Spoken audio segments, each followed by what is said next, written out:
I'm Dr. Prasad Vannam-Reddy. Welcome to Eagle Health. I'm trained in management of several brain-related diseases because for a lot of time I spent many years watching people in developed countries in managing stroke and other complicated diseases. మనకి under developed కంట్రీస్లో stroke is devastating disease. ఎందుకంటే in general పెద్ద పెద్ద దేశాల్లో కూడాను stroke వచ్చిన తర్వాత recovery దానికి there are humongous amount of resources required.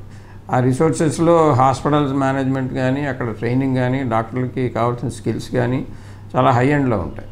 ఇప్పుడు స్కిల్స్ టాలెంట్ లేకుండాను మనం ఈ బ్రెయిన్కి సంబంధించిన జబ్బులు, స్పైనల్ కార్డ్కి సంబంధించిన జబ్బులు, హార్ట్కి సంబంధించినవి మనం ట్రీట్మెంట్ ఇవ్వడం చాలా కష్టం. దాంట్లో మనకి ట్రైనింగ్ కూడా తీసుకోవడానికి ఇంట్రెస్ట్ ఉన్న డాక్టర్లు దొరకాలి. డాక్టర్లకి ఇంట్రెస్ట్ ఉన్న తర్వాత వాళ్ళకి సరిపడే పరికరాలు మనం అమర్చగలగాలి, పరికరాలు వాడికి సప్లై చేయగలగాలి, వాటి మీద టాలెంట్ ఇంప్రూవ్ చేసుకోవడానికి ఎన్వైరన్మెంట్ కూడా క్రియేట్ చేయాలి. అట్లాంటి స్టేజ్లో ఉన్న దేశాల్లో చాలా మటుకు ఈ స్ట్రోక్ ప్రివెన్షన్ అన్నది ఫస్ట్ ప్రయారిటీ అయిపోతుంది. చాలా చోట్ల ఇప్పుడు అంబులెన్స్లు వెళ్తూ ఉంటాయి రాత్రిపూట మరో అనుకుంటూ, ఎక్కడో ఎవరికి వచ్చింది రాత్రిపూట వెళ్ళటం, తెల్లారుజామున వెళ్ళటం జరుగుతూ ఉంటుంది. కానీ కొన్ని దేశాలు, నేను రీసెర్చ్ కోసం స్వీడన్లో ఉన్నప్పుడు అక్కడ డాక్టర్ నాకు చెప్పారు, మా అంబులెన్స్ లేవు, నైట్ టైం వెళ్ళవండి ఎక్కడికైనా. ఎందుకు అదేంటి ఎట్లా అంటే there are no night time emergencies, no casualty visits during night time. అంటే క్యాజువాలిటీని మూసేస్తారని మూసేయటం కాదు, they have done preventive medicine to a such level. Night time మనకి ఈ జరిగే యాక్సిడెంట్లు కానీ, నైట్ టైం జరిగే ఈ మన ఏమంటారు సీరియస్ డ్యామేజెస్ కానీ జరగవన్నమాట. అప్పుడు స్ట్రోక్ మేనేజ్మెంట్ వాళ్ళకి ఓన్లీ ఎలెక్టివ్ ప్రొసీజర్స్ కింద అయిపోతూ ఉంటుంది.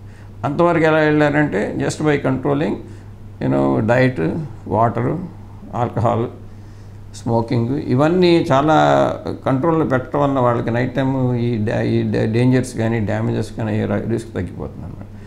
ఆ స్టేజ్కి తీసుకెళ్ళగలిగితే ఏ రకమైన ప్రభుత్వం అయినా దాన్ని అప్పుడు డెవలప్డ్ సొసైటీ అంటారు. అట్లానే మీకు మెడికల్ ఈ ఎన్వైర్న్మెంట్లో కూడా that's a highly specialised, very talented, highly skilled kind of population అంటారు అనమాట.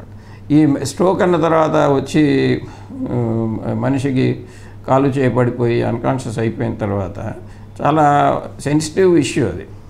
పేషెంట్లకి కాకుండా, పేషెంట్ అటెండెంట్కి కాకుండా మిగతా చుట్టూ ఉన్న డాక్టర్లకి, నర్సులకు కూడా అది ట్యాకిల్ చేయడానికి very special training is required. ఇప్పుడు ఒకసారి స్ట్రోక్ వచ్చిన తర్వాత ఎవరో ఈ లోకల్ డాక్టర్ దగ్గరికి తీసుకెళ్ళటం, ఇంజక్షన్ ఇప్పించుకోవటం, లేకపోతే సెలైన్ ఎక్కించారండి, ఇంజక్షన్ ఇచ్చారండి అని చెప్పుకోవడం కంటేను పేషెంట్ని ఎంత తొందరగా మనం స్పెషల్ న్యూరో కేర్కి తీసుకెళ్ళగలుగుతామో అంత తొందరగా పేషెంట్ ఇంప్రూవ్ అయ్యే అవకాశం ఉంటుంది. అన్ని మందులు అన్ని పేషెంట్స్కి అన్ని సమయాల్లో ఇవ్వటం కుదరదు. స్ట్రోక్ ఫలానాది అని చెప్పడానికి ఇమీడియట్గా మనం స్కాన్ చేయాల్సి వస్తుంది. ఎంఆర్ఐ స్కాన్లు కూడా స్పెషలైజ్ స్కాన్స్ ఉంటాయి, ఎంఆర్ఐ యాంజియోగ్రామ్ అని, స్ట్రోక్ ప్రోటోకాల్ అని. వీటిలో మనకి ఎగ్జాక్ట్గా బ్లాక్ అయిందా నరం లేదా బర్స్ట్ అయిందా.